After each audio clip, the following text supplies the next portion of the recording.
설교 제목은 사랑하고 사랑하라. 누구를 사랑해야 되겠습니까? 첫째는 하나님을 사랑하고, 하나님을 먼저 사랑하시고, 두 번째 누구 사랑해야 되겠습니까? 이웃을 사랑하고, 그러면 우리가 행복하게 될 것이다. 하나님이 말씀해 놓으신 것을 함께 배우는 시간이 되었으면 좋겠습니다. 첫 번째로 하나님을 사랑하고 그 말씀에 순종하는 사람이 행복하게 된다는 말씀이 신명기 10장 12절, 13절에 나와 있습니다. 이스라엘아, 내 하나님 여호와께서 내게 요구하시는 것이 무엇이냐? 내 하나님 여호와를 경외하여 그의 모든 도를 행하고 그를 사랑하여 마음을 다하고 뜻을 다하여 내 하나님 여호와를 섬기고 내가 오늘 내 행복을 위하여 뭐라고 되어 있습니까?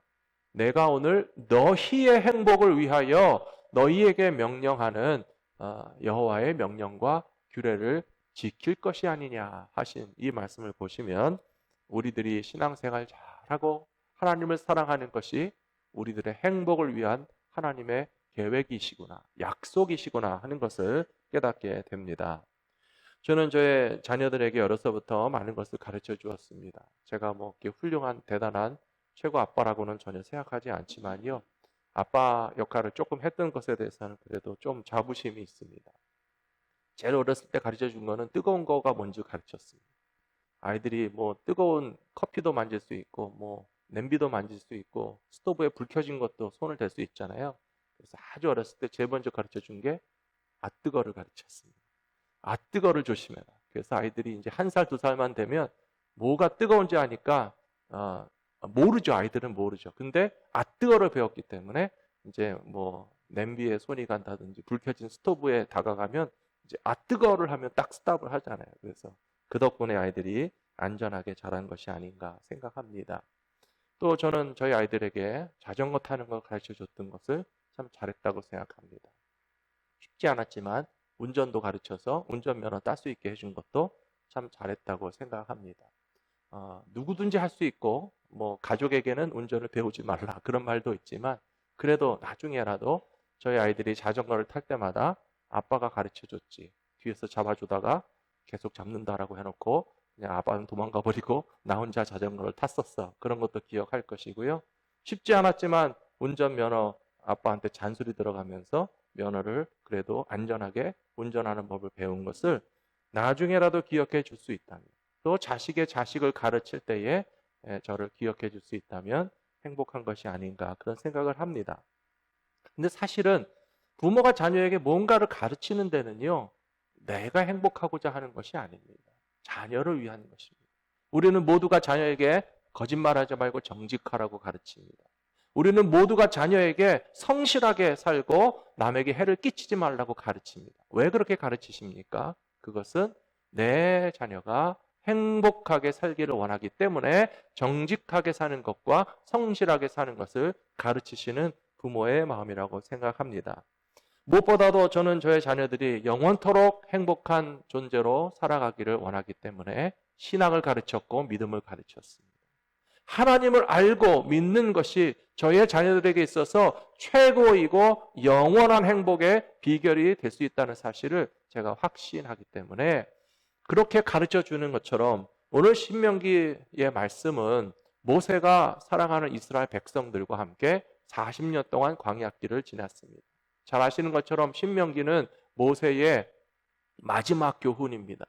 광야에서 태어나기도 하고 자라나기도 한 그런 신세대, 젊은 세대들이 이제 하나님이 주시는 약속의 땅에 들어가기 전에 꼭 기억해야 될 말씀으로서 모세가 그 백성들에게 주신 말씀이 하나님을 사랑하고 하나님의 말씀과 명령과 규례를 지키라고 하신 것은 여러분들의 행복을 위해서 주신 말씀입니다 라고 당부하는 것처럼 우리들이 하나님의 말씀을 순종하고 하나님을 사랑하면 우리를 더욱더 행복하게 만들어 주실 것이라고 저는 믿습니다. 믿으십니까? 예. 신명기 28장에 보시면요, 유명한 하나님의 축복의 말씀이 나와 있습니다. 우리 한번 1, 2, 3절 같이 읽어보겠습니다. 내가 내 하나님 여호와의 말씀을 삼가 듣고 내가 오늘 내게 명령하는 이 모든 명령을 지켜 행하면 내 하나님 여호와께서 너를 세계 모든 민족 위에 뛰어나게 하실 것이라. 내가 내 하나님 여호와의 말씀을 청종하면 이 모든 복이 내게 임하며 내게 이르리니 성읍에서도 복을 받고 들에서도 복을 받을 것이며. 이 말씀 잘 아시죠? 그 다음에 나오는 것도 다 아실 거예요. 떡반죽 그릇이 복을 받고 뭐 광주리가 복을 받고 들어가도 복을 받고 나가도 복을 받고, 이게 무슨 랩송인 것처럼 얼마나 축복의 말씀이 재밌게 나오는지요. 너의 대적이 네 앞에서 패배할 것이고 한 길로 들어왔다가 일곱 길로 도망가리라. 크리스찬들이 참 좋아하는 축복의 말씀이 신명기 28장에 나와 있습니다. 근데 축복의 결과만 생각하고 축복을 받을 수 있는 자격에 대해서는 깜빡 잊어버릴 수가 있어요. 그래서 제가 1절과 2절을 먼저 보여드린 겁니다. 축복이 좋은 것이지만 하나님께서 우리에게 복을 주시고 우리에게 행복하게 만드시기 원하시는데 그 조건과 비결이 무엇인가 하면요, 하나님을 사랑하고 하나님의 말씀을 순종하면 들어가도 복을 받고 나가도 복을 받고 성읍에서도 복을 받고, 얼마나 하나님께서 우리에게 복을 주시고 싶어서 하나님은 정말 잘 되기 원하시는데요, 모든 부모님들이 자녀들이 행복하기 원하시는 것보다 1000배, 10,000배 하나님은 우리 모두가 행복하게 되기를 원하시는 줄로 믿습니다. 그래서 하나님을 사랑하고 하나님의 말씀을 순종하며 살면 된다라고 가르쳐 주셨는데요, 정반대의 역할을 하는 존재가 있습니다. 그것이 바로 사탄이고 마귀입니다. 사탄과 마귀는요, 우리에게 가진 하나님을 사랑하는 마음을 뺏어갑니다. 하나님의 말씀을 순종하고자 하는 것을 회방합니다. 그 방법은 거짓말과 속임수입니다. 에덴 동산에서부터 그렇게 했습니다. 하나님께서 아담과 하와를 사랑하시고 창조하시고 그들에게 행복하게 살기를 원하셨는데 원수 마귀가 가져다 준 생각은 바로 그거잖아요. 하나님의 말씀에 불순종해도 된다. 선악과 먹어도 된다. 네가 하나님같이 높아져도 된다. 결국은 사탄 마귀가 바라는 것은요, 하나님을 사랑하는 아담과 하와의 사랑을 뺏을 줄로 생각했고요, 그 아담과 하와가 하나님을 사랑하는 그 마음을 뺏어서 자기가 영광을 누리고 자기의 만족을 누릴 줄로 생각했지만 사단의 목적은 달성하지 못했는데, 그러나 하나님을 사랑하는 마음이 식어지고 멀어지는 것까지는 성공했습니다. 불순종하게 하는 것까지는 성공했습니다. 원수 마귀의 존재는 하나님을 시기하고 질투하는 존재입니다. 하나님이 찬송받으시는 것 자기가 받고 싶어합니다. 하나님이 영광 받으시는 것 자기가 받고 싶어합니다. 아담과 하와가 하나님을 사랑하고 찬양하고 감사하면서 행복하게 사는 꼴을 못 보겠어서 그것을 회방하는 것에 저와 여러분이 말려들면 안 된다는 것입니다.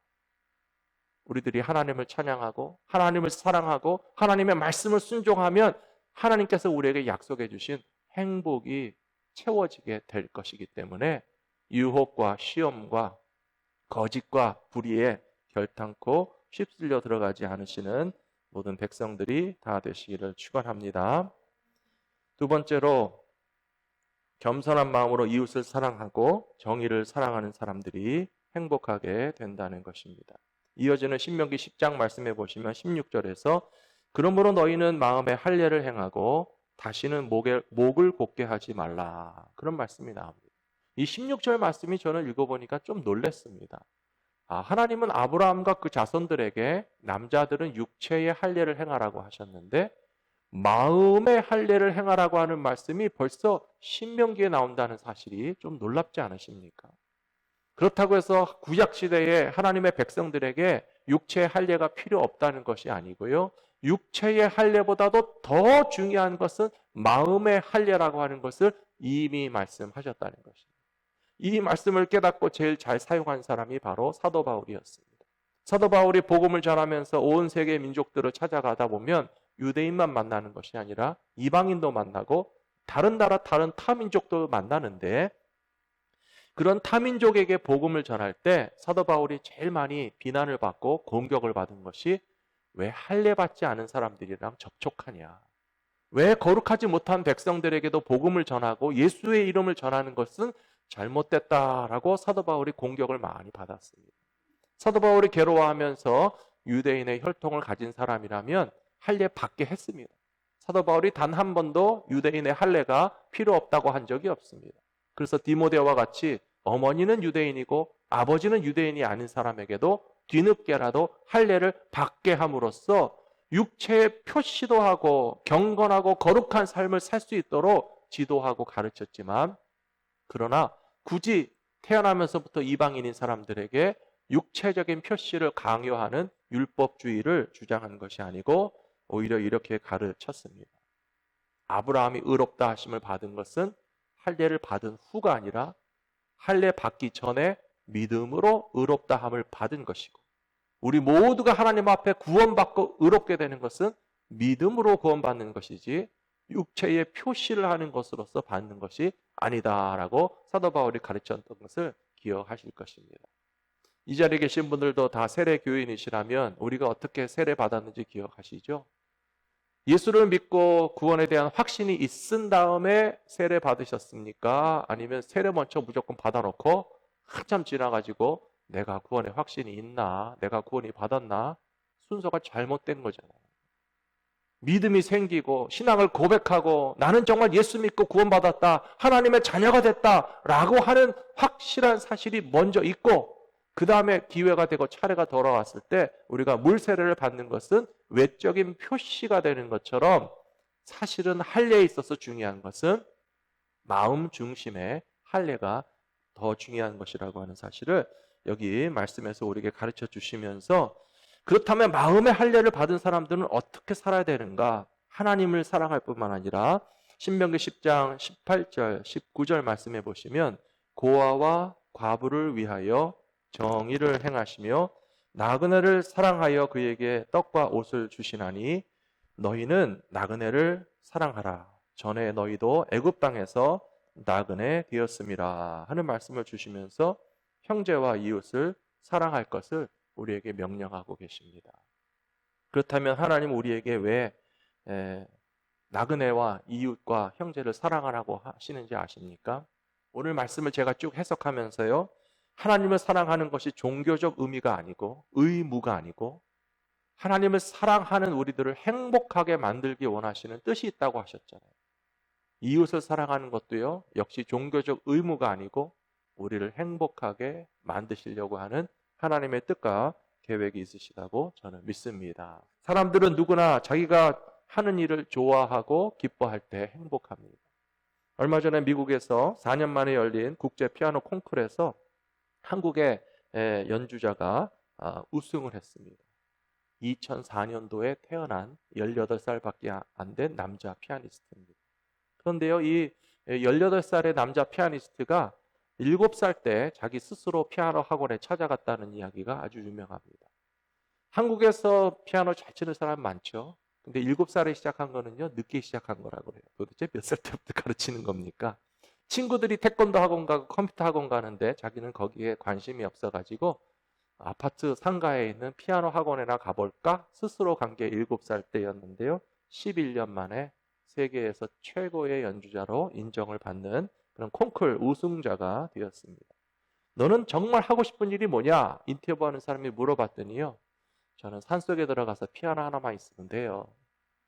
산속에 들어가서 피아노 하나만 가지면 시큰 피아노 치면서 피아노의 음악에 푹 빠져갖고 너무 행복할 것 같은데, 그래가지고는 먹고 살기 힘들 것 같으니까 내가 좀 실력이 그래도 인정받을 수 있나 확인하기 위해서 콩쿨에 나왔을 뿐이고, 또 연주자로서의 활동도 하겠지만은 자기가 가장 행복한 것은 실컷 피아노 치는 때, 피아노에 푹 빠져 있는 때가 가장 행복한 때라고 하는 그런 인터뷰를 보면서 참 18살밖에 되지 않았는데 대단하고 순수하구나 하는 생각을 할 수밖에 없었습니다.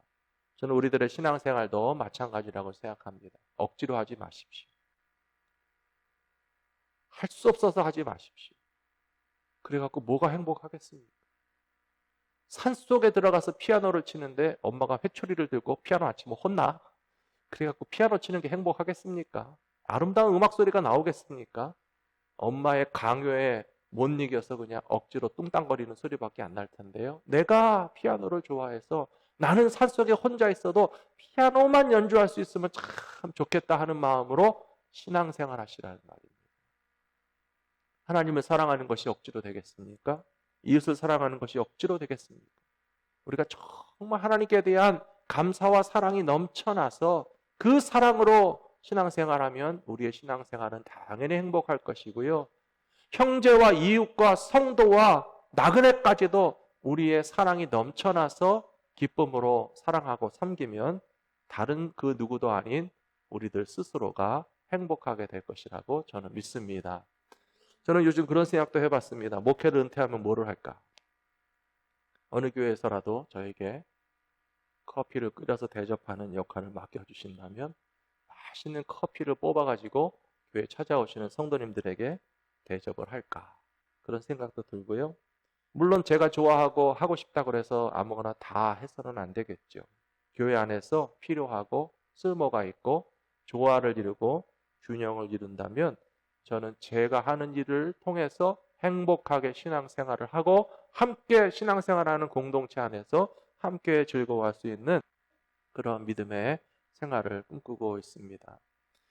이것은 마치 오케스트라와 마찬가지라고 생각합니다. 오케스트라 여러 악기가 있잖아요. 각각의 악기들을 자기 전공 분야의 악기잖아요. 열심히 연습해서 소리를 내시는데요. 그 모든 소리가 아름답게 질서 있게 균형을 이루어서 함께 소리를 촥 내면 그 악기를 연주하는 사람들도 막 전율이 느껴질 정도로 행복하고 그렇게 조화롭고 균형 있게 아름다운 소리를 내는 오케스트라의 소리를 듣는 사람들도 행복할 수밖에 없거든요.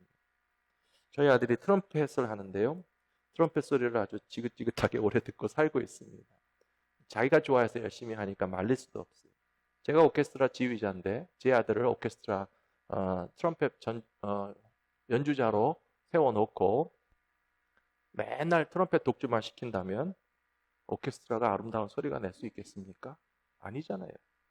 필요할 때는 써먹을 수 있겠지만 오케스트라 전체에서 맨날 트럼펫 소리만 삑 소리 나고 트럼펫 독주만 주로 하는 오케스트라를 한다면 그 오케스트라는 훌륭한 오케스트라라고 할 수가 없습니다.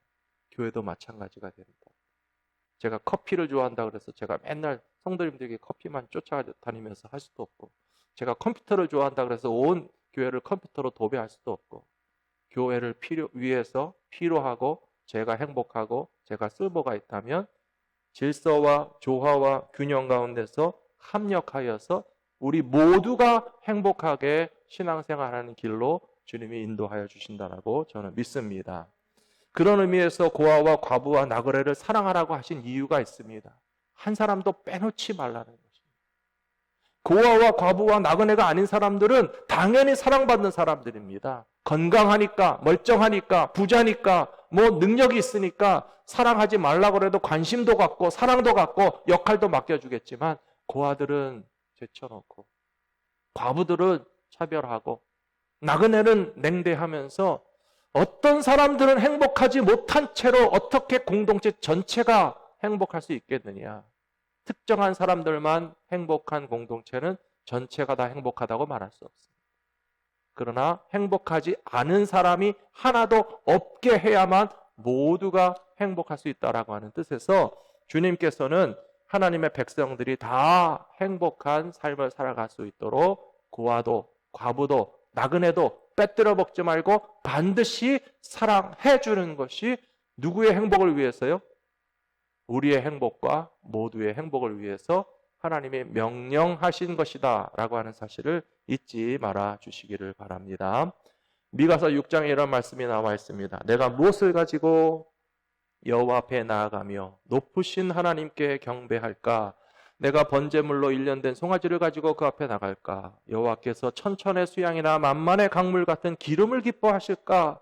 내 허물을 위하여 내 맏아들을 내 영혼의 죄로 말미암아 내 몸의 열매를 드릴까?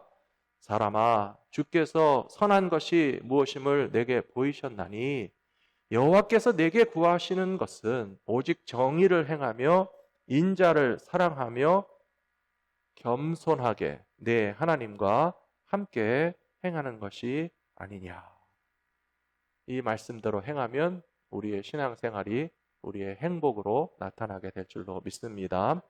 마지막 세 번째로 영원하신 하나님을 온전히 경외하고 의지하는 믿음의 사람들은 부흥의 기쁨과 행복을 누리게 됩니다. 오늘 신명기 10장 끝에 가서 보시면요. 22절에 이런 말씀이 나와 있습니다. 너희가 애굽에 내려갈 때는 70명이었는데 70명이 400년 지나는 동안에 하나님의 약속대로 하나님의 별같이 많아지게 하셨느니라. 이 말씀이 얼마나 놀라운 말씀입니까? 하나님을 사랑하고 이웃을 사랑하는 사람들에게는 하나님께서 풍성한 열매를 반드시 주실 줄로 믿습니다. 70명의 사람들이 내려갔다가 민수기 1장에 보시면 애굽 땅에서 나온 이스라엘 12지파의 남자들의 숫자를 딱 쉬었거든요. 몇 명 나왔는지 아십니까? 60만 3,550명. 60만 3,550명. 어마어마하게 하늘의 별과 같이 많아지게 하시는 하나님의 풍성케 하심이 또한 행복의 이유가 될 것이라고 저는 믿습니다. 사람이 누리는 행복 중에는 분명히 번성하는 행복이 있습니다. 살림이 적다가 하나라도 많아지면 그것 때문에 행복합니다. 자녀가 없는 가족에 자녀가 생기면 그것도 행복합니다. 비즈니스 하시는 분들이 비즈니스가 줄어들거나 문을 닫는 것보다는 손님이 많아지고 매출이 늘어나고 사업이 커지면 당연히 행복할 수밖에 없습니다. 지금 우리가 살아가고 있는 시대는요, 참 안타깝지만 경기 침체를 두려워하는 시대입니다. 물가가 비상사태에 이르렀고 다 오르는데 안 오르는 것은 내 월급밖에 없다. 그런 소리를 다 하시는 시대가 되었습니다. 얼마나 경제적으로 어려운 시대를 살아가면서 우리는 마치 요셉의 때에 7년 흉년과 같은 시기를 전 세계적으로 맞이한 게 사실입니다. 그런데요, 하나님께서는 이 와중에도 우리의 필요를 채우실 뿐만 아니라 넘치게 하시는 그런 번성함의 축복을 주실 것이라고 저는 믿습니다. 야곱의 가족 70명이 애굽에 왜 내려갔습니까? 먹을 것이 없어서 내려갔어요. 미국에 이민 오신 분들 가운데서는요, 한국에서도 물론 잘 사시다가 그냥 미국에서도 가서 살아볼까 하고 오신 분들 혹시 있으시겠지만 한국보다는 미국에서 잘 살기 위해서 오신 분들이 대부분이라고 저는 생각합니다. 공부가 됐든 신분 상승이 되었든 자녀 교육이 됐든 경제 어떤 규모가 되었든지 간에 우리가 한국보다 미국에서 더 잘 살기 위해서 왔는데요. 야곱의 70명의 가족이 400년이 지나는 동안에 60만 명이 되게 하신 것은 하나님의 은혜의 덕분이었다라고 하는 고백을 여기 신명기에서도 하고 있다는 사실입니다. 하나님께서 우리에게 바로 이런 믿음으로 살면서 행복을 누리게 하기를 원하신다고 저는 믿습니다. 요셉이 애굽의 총리 대신이 되어서 7년의 흉년을 극복할 수 있는 그런 지혜와 능력을 발휘하지 않았더라면 바로 왕이 잘나서 흉년을 이겨냈습니까? 아닙니다. 요셉이 바로 왕의 꿈을 해몽하고 7년의 풍년 동안에 그 풍성한 농작물을 잘 관리하고 저장해 놨다가 7년의 흉년 기간에 많은 사람들의 생명을 살린 것처럼 믿음의 사람들의 존재 자체가 경제 위기를 극복하고 경기 침체 시대에도 살아날 길을 하나님께서 열어주시면서 믿음의 사람들의 존재를 통해서 하나님께 영광 돌릴 수 있는 기회를 주실 뿐만 아니라 그것 자체가 누구에게 행복이 되겠습니까? 우리에게 행복이 되는 것이죠.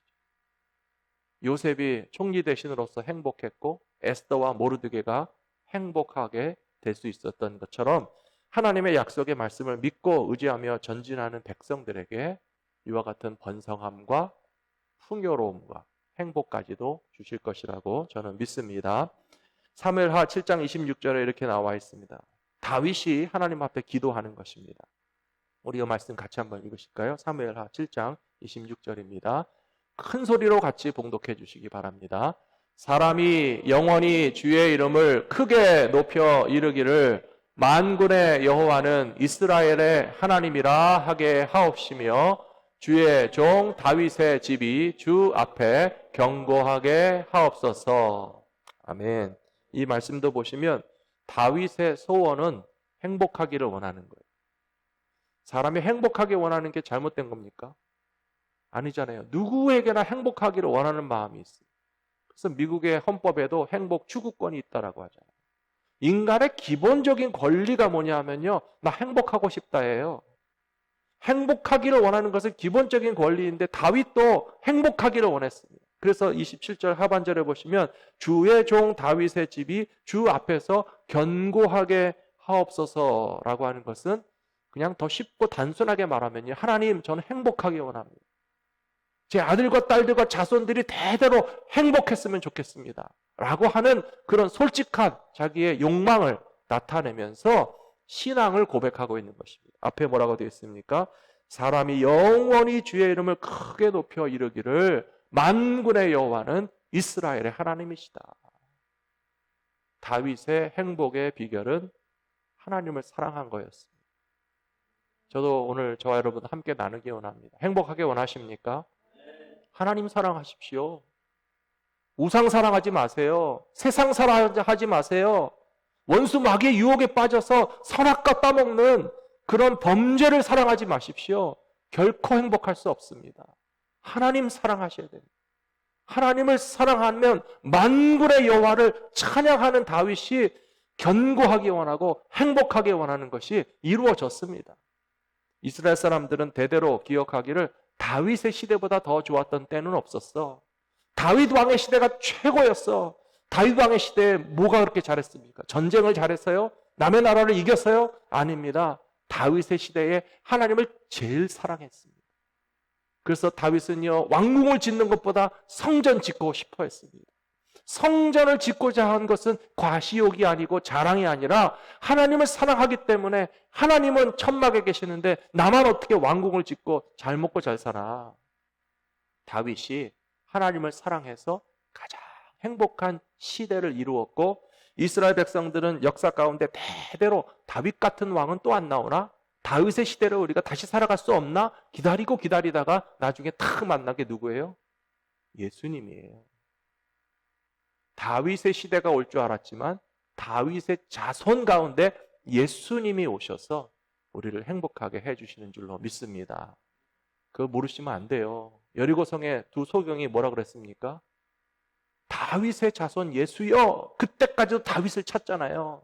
다윗 시대가 최고였는데, 다윗 시대가 제일 행복했는데, 다윗 시대가 우리 나라와 민족의 아주 최고의 전성기였는데, 다윗을 찾는 이유는 다윗의 시대를 다시 회복하지 못했지만 다윗의 자손 가운데 예수님이 오셨기 때문에 우리가 하나님을 사랑하고 하나님이 우리에게 주시는 축복과 행복과 번성을 누리면서 살겠구나 하는 믿음을 가지게 되었던 것처럼, 하나님을 사랑하고 이웃을 사랑하여 하나님 주시는 행복을 누리며 살아가실 수 있는 저 여러분 모두가 다 되시기를 축원합니다.